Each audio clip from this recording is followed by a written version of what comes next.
Kuno kusaba kwange kugenda eri omukyala Ruth Acheng. Mukyala munaffe nakazadde w'eggwanga ngaffe. Maame yeetika olubuto emyezi 9 ngaffe. Gwamanyi obulumi bw'okusindika omwana kakube kumusala kuba oli musawo by profession. Amanyi obulumi bw'okuzaala omwana bw'aba tatuuse. Omanyi obuvo n'obudde obuwanvu n'obukko abakazi be tuyitamu nga tuzaala abaana. Tufukamire ku maviivi osobola okutuyamba. Amalwaliro ga gavumenti gafuusa akatiro. Omwana azaalibwa atya ne mukera ne mugamba mbwe Emesse yamulumye n'afa. Mukyala Ruth Acheng, nga bwe wasobola okuvaayo n'otutegeeza nti gavumenti eteekateeka okuleeta ebbago ery'okubanga tusasula insurance ey'obuwaze ffenna nga Bannayuganda, regardless of knowing oba tuyina emirimu oba tetuyina, wabula mwagala ssente. That is all you said. Regardless of knowing bannange tukola tunazisobola, temwagala kumanya ebbago mwagamba erijja mu parliament. Mukazi munnange, muzadde munnange, nakazadde w'eggwanga munnange, mulonzi munnange, muyiwa omusolo munnange, ntwala omukisa guno okusaba nti nga tetunnagenda mu kusasula insurance ya buwaze, musooke mututaaseeko abazadde nga tufiirwa abaana mu byekyeyonoonero mu malwaliro ga gavumenti gye mwagala tusasulire insurance ey'obuwaze. Omanyi kitegeeza ne weetika olubuto emyezi 9 ne bakugamba mbu omwana Emesse yamulumye n'afa mu ddwaliro lya gavumenti wane Kawempe eritali mu nsiko. Mukama Katonda wa Isirayiri, mukazi munnaffe, omanyi ekyenda bwe kiruma. Omanyi omukazi yayitamu okusindika omwana n'amuteeka ku dduniya, bw'aba tamusindisa omanyi ekiso kye kitegeeza. Omanyi obunaku n'obulumi obubeerawo ng'omuntu afiiriddwe omwana. Gwe ng'omukazi wali tulumiriddwa nnyo, gwe ng'omukazi wali tufuddeko nnyo. Luli abaana baafa, eyali ateekako ekyuma switch ya generator nga tali mu ddwaliro. You did not say anything.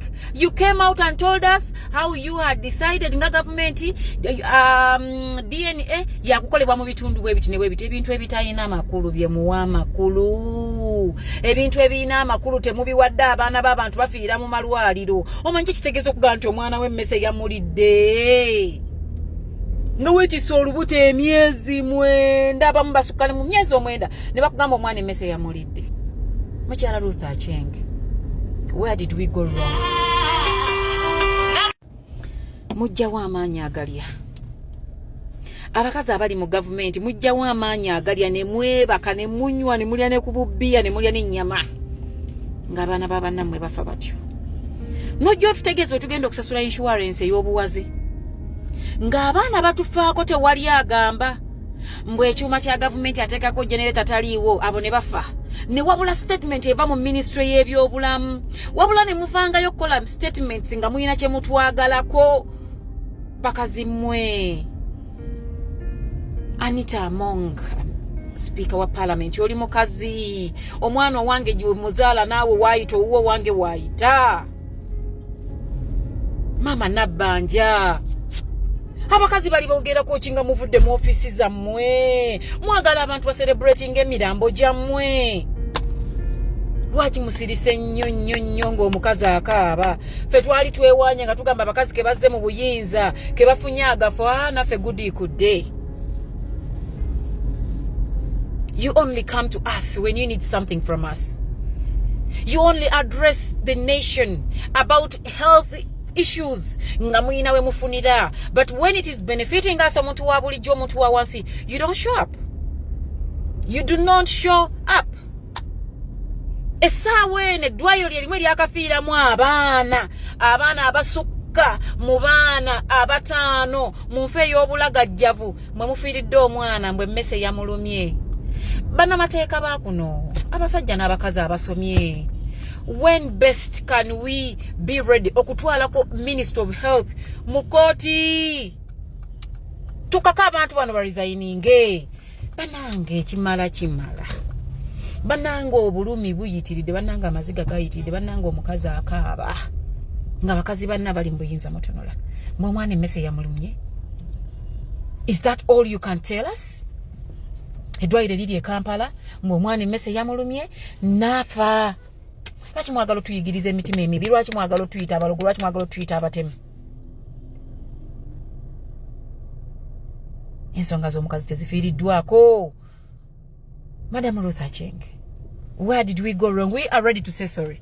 Abasawo b'eddwaliro Kawempe, bannayuganda bannaffe, mwagala tubeetondere tutya, we are ready to get women, tubakuŋŋaanye, tujje, tusabe ekisonyiwo gye muli, nammwe musobole otuyamba. Muleme tubonererezanga mu tuluba lyerimu n'abantu ababayisa obubi. Muleme tubonererezanga mu tuluba lyerimu n'abantu ababawa emisolo egitamala. We want to say sorry, we want to apologize to you guys. How do we start? How do we do it? We are ready. Abakyala bali ready okujja tumachinge, tujje twetonde. Era kati ndoza tugendako ku parliament. Tugendako ku parliament kuba kira kakiganye eky'obuntu. We are tired of seeing women losing children. We are tired of seeing women dying. We are tired of seeing children dying. We are tired of seeing parents crying, grieving over something. You can do something about it. Nenga mwena mugani. But you are always ready to come and tell us, Mamanyi, government yagambye, mugenda kusasula insurance eyobuwaze. Tujisasula regardless of knowing our status as emirimu, regardless of working on our issues. Mumuli mukutuka mamu senimata yatuka mamisai. Abakazi tetuli basanyufu era tugenda kulaga obutali busanyufu bwaffe very soon. Okay, mukwano gwa mmono oba musumba oba faaza oba bikisimu manyolo omusajja atira okujja abantu ebintu mu mubiri mu ngoye mu mifaliso buli wamu yajjawo ebintu namwogerako naluli ne ka video kano njagala okitegereza nnyo mbwali mu kujja mukazi ono eddogo mu nviiri naye njagala wetegereza omusajja ono ayina omukono gwazinzeeko gwakutte gwatafunyulula gwatakola bwati omukono guno guyina ekintu ekirimu naye abantu bano ndabula abatudde abayimiridde abakutte amasimu balowooza bagezi balowooza balikodinga naye omuntu gwe baliko omugezi obasinga omukulu oyo gwolaba alina ekintu mu mukono gwe wetegereze nnyo ekintu ekiri mu mukono guno tegutambula bwe guti tegukola bwe guti mulimu ekintu ekirimu era omukulu ono agenda kumaliriza ekintu ekirimu omukono ogwo akutte ensawo y'omukazi ono ayina engeri gy'agenda okukikwatira mu nsawo bwati akiteere mu bintu byagenda okuyiwa kigwe bagambe era balabe nti kivudde mu nsawo ya mukazi naye ng'ono omukulu ekintu yajja nakyo mu ngalo mu mukono ng'akifunyizza. Njagala nnyo wetegereze vidiyo eno mwe mwenna abantu abaakaaka buli ssaawa bwe simanyi twafunye omuntu akola ebyamagero simanyi ono omusajja alaba ebitalabwa alaba ne gyotatuuka ono omusajja w'amaanyi abizzaayo simanyi gye byava naye bannayuganda mukyalina obwongo obunafu ennyo era obutono obulinga obwakanyonyi obulowooza nti eriyo omulya mmere asobola okukolera ekintu ekitali kya bulijjo okusinga Katonda. Ono omwami azizze ku mikutu gy'aba TikTok ku kwali buli kyakola akikolera mu kamera abikudde abakazi ebitundu by'ekyama akutte abakazi mu mabeere abasokoddemu ebintu abasokoddemu natti z'emmotoka abasokoddemu amasasi abasokoddemu zibbeeringi. Ono omusajja asobola n'okujjamu tanka eno ey'amagye mu nsawo asobola okukwata bwati mu kaleega k'omukazi n'ajjamu emmamba zino eza poliisi ezikuba tiya gaasi oyo gw'olaba awo. Naye njagala mukozesa obwongo mwenna balaba vidiyo eno nga mwetegereza omusajja oyo wetegereza nnyo omusajja oyo ekintu ekirimu alina omukono gwatata ndowooza mugulabye ateekeddwa okuba ekintu ekimu yajja nakyo ebintu ajja nabyo naye wano olwokuba nti agenda n'asigala wano ng'akwogeze n'ayogera eno ekintu bwakiteekamu gwe n'osigala ng'obwongo bwonna butunuulidde ye simanyi owulira byayogera abantu abalikodinga amasimu nabo beefula abagezi kati mwe abalikodinga mwenna abali wano abangi kino mwakirabye lwaki ffe abali eno ffe twakibalabidde nti ekintu olwedi eyabadde nakyo mu mukono bino byonna bikimanyi bibateeka mu mubiri ebimu abantu ajja nabo abantu abamu ajja nabo ne bamuyambako okuteekateeka ebintu ebyo mu bantu golowooza simanyi basabe simanyi babadde bakukyala awo simanyi bagoberezi kumba omuntu abazanyira ku bwongo.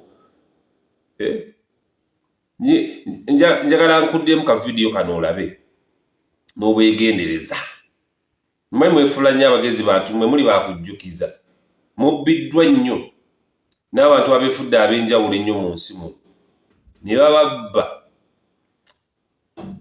Wetegereza omukono ogwo gw'olaba awo ogwefunyiza ng'ekikonde ogw'omukono lwaki wabanga ajja ebintu mu bantu lwaki omukono ogwo yayita gutanganze bwente engalo zino guno omukono gulina ekintu ekyalimu era yajja nakyo naye n'akwata ensawo y'omukazi neyefuula ayiwa ebiri mu nsawo era n'akiteeka bwayitibwa emabega w'ensawo n'akisuulirako n'ata omukono ne kigwa. Omukazi neyeekanga nnyo mbu kivudde mu nsawo, kuba omuyaye ekintu abadde nakyo mu mukono. Bannayuganda mulabike bano abasajja balemenga okubalimba, bano abasajja bagezi, abasajja bazze kukola ssente. Ale bonna abantu basinze okubba abantu ssaawa zino basinze babbira mu Yesu. Bane bantu basinze kubbira mu Yesu. Simanyi Yesu oli ludda wasse, omuzeeyi Yesu, ow'ekitiibwa taata Yesu. Abantu bawaleka kuno ku nsi, abantu ababidde mu linnya lyo bangi, bavuwaza abantu, bafunisiza abantu embuto, basiyaza abantu, bakutte baka abasajja babbi bizinesi z'abantu, beegaggawaza abasajja ababidde mu linnya lya Yesu bangi. Ne Yesu osirise otulekedde agasajja katubbe. Yesu watulekera ebisajja byo n'ebikazi bitubbe wano. Yesu oli ludda wakomawo tuwonya abantu gano agasajja gagagawadde nnyo. Gabbi bannayuganda gefudde ag'ekitalo mu linnya lya Yesu. Yesu komawo taata muzeeyi tukwegayiridde otuwonya agabbi gaagano galabe gaagano gatubbye. Yesu watulekera ensi eno batwavuwaze.